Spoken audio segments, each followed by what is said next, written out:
what I find interesting is you said we acquire money to get all of the things that money can't buy, which I've never heard it phrased that way. And I do think that kind of makes sense when you say that your wife, she had the kid, you guys had the kid, and she didn't have to go back to she work. did. I did She not. had the child. You not contributed do much work. in your own way, in the George Sure. way. You contributed. Sure. Right. So Changing diapers. right, exactly. So, she doesn't have to go back to work. She's able to stay at home, stay with the kid and everything because you have this like debt-free lifestyle, which I've never heard it said in that way.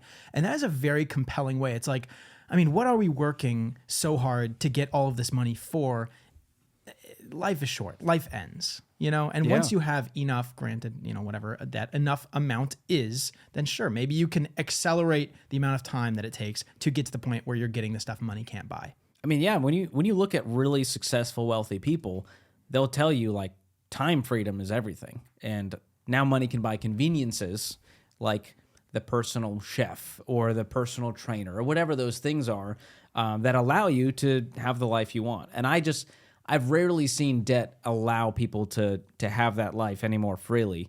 And the people that I look up to and my mentors, they have more time and money than ever, and it's largely because they live a debt-free lifestyle. And these aren't like billionaire business owners. These are people who are from all over the country visiting us, and they're saying, hey, I was able to cash flow all 5 kids' college thanks to following your principles, living debt-free, paid-for house. We're baby steps millionaires now, and this was on a teacher's salary.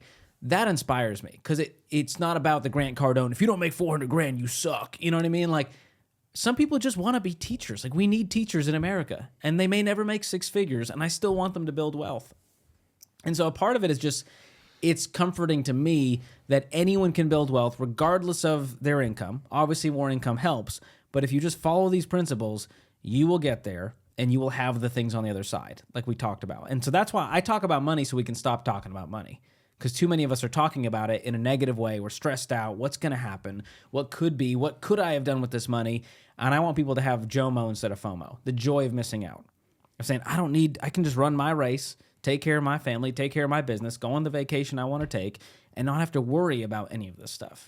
So how has paying off your debt had any other tangential benefits in your life? You explained the thing about your wife being able to stay home with the kid. Oh, yeah. Any other things, like some sort of inner peace that didn't exist beforehand or other ways?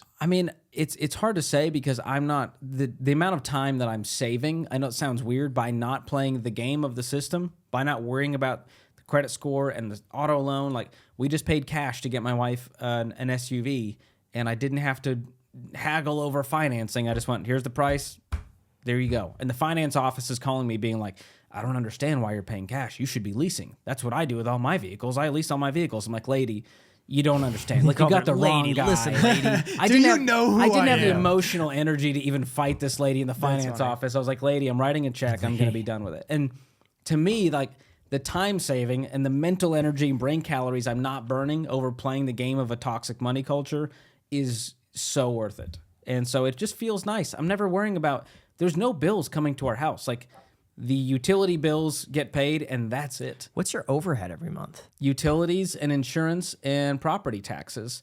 I'm guessing that comes out to $1,000. And then what about food, healthcare? Food, I guess yeah. healthcare, Ramsey would. Healthcare comes out of my paycheck, Okay. and now it's more thanks to a baby. And so that's, a few $100 a month max for a not premium. bad. Yeah. $250 maybe. Okay. What about food?